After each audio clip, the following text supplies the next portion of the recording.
ইসলাম কোনো নির্বাচনী ইশতেহার নয়। ইসলাম একটি পূর্ণাঙ্গ জীবন ব্যবস্থা। হুকুম কেবলই আল্লাহর। গণতন্ত্র ইসলামকে পরিবর্তন করে, ইসলাম গণতন্ত্রকে পরিবর্তন করতে পারে না। আসসালামু আলাইকুম রহমতুল্লাহি ওবারাকাতুহু। আজকে যে বিষয়টি নিয়ে আলোচনা করব, গণতন্ত্র দিয়ে ইসলাম প্রতিষ্ঠার ভুল ধারণা। আজকাল অনেক আন্তরিক মানুষ মনে করেন গণতন্ত্রের মাধ্যমে সংসদ সদস্য নির্বাচিত করে ইসলাম প্রতিষ্ঠা করা যাবে।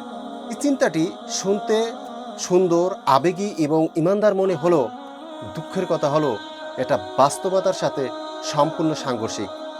ইতিহাস, রাজনীতি আর ক্ষমতার কাঠামো তিনটি এই চিন্তার বিপরীত সাক্ষ্য দেয়। গণতন্ত্র কি চায়? সংখ্যাগরিষ্ঠের মতেই আইন, মানুষের ইচ্ছাই সর্বোচ্চ কর্তৃত্ব। আর ইসলাম কি বলে? হুকুম কেবলই আল্লাহ। যেখানে আইন পাস করতে হয় ভোটে, সেখানে কোরআন সুন্নাহ শেষ সিদ্ধান্ত হতে পারে না। কারণ আজ যে আইন পাস হয়েছে, কাল সেটা বাতিল হয়ে যেতে পারে অন্য কারো ভোটে। তাহলে প্রশ্ন হলো, যে ব্যবস্থা আল্লাহর হুকুম ও মানুষের ভোটের অধীন, সেই ব্যবস্থা ইসলাম কিভাবে রাষ্ট্রীয়ভাবে প্রতিষ্ঠিত হবে? আসুন তাহলে ইতিহাস কি বলে জেনে নিই।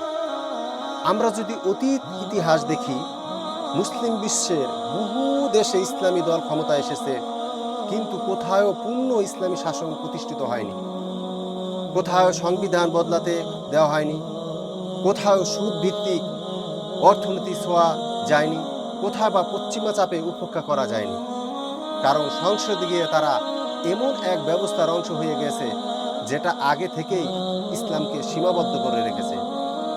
ইতিহাস একটা কথাই বলে, গণতন্ত্র ইসলামকে পরিবর্তন করে, ইসলাম গণতন্ত্রকে পরিবর্তন করতে পারে না।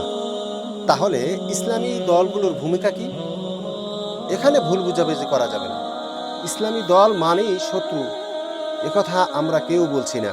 বরং বাস্তববাদীভাবে আমরা এতটুকু আশা করতে পারি, তারা ক্ষমতায় গেলে ইসলাম পালন করা সহজ হবে, মসজিদ, মাদ্রাসা, দাওয়াতি কাজ নিরাপদ থাকবে, হিজাব, দাড়ি, দ্বীনি পরিচয়ে রাষ্ট্রীয় বাধা থাকবে না।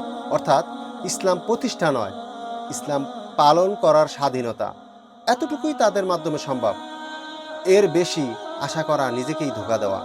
তাহলে সমস্যাটা কোথায়? সমস্যা আসলে ইসলামী দল নয়, সমস্যা আমাদের প্রত্যাশা।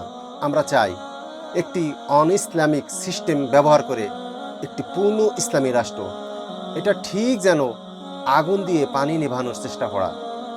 যতদিন না সমাজ, চিন্তা, শিক্ষা ও আকীদা পরিবর্তন হচ্ছে, ততদিন সংসদে কয়েকজন সৎ মানুষ পাঠিয়ে ইসলাম প্রতিষ্ঠা করা অসম্ভব। তাই আবেগ দিয়ে নয়, বাস্তবতা দিয়ে ভাবুন। ইসলাম কোনো নির্বাচনী ইশতেহার নয়, ইসলাম একটি পূর্ণাঙ্গ জীবন ব্যবস্থা। গণতন্ত্রের ব্যালট বাক্সে ইসলাম বন্দী হয়, কখনো মুক্ত হয় না। আমরা দোয়া করব, আমরা চেষ্টা করব, কিন্তু মিথ্যা স্বপ্ন দেখব না। কারণ সত্যটা তিক্ত হলেও সত্যের উপর দাঁড়ানোই ঈমানের দাবি।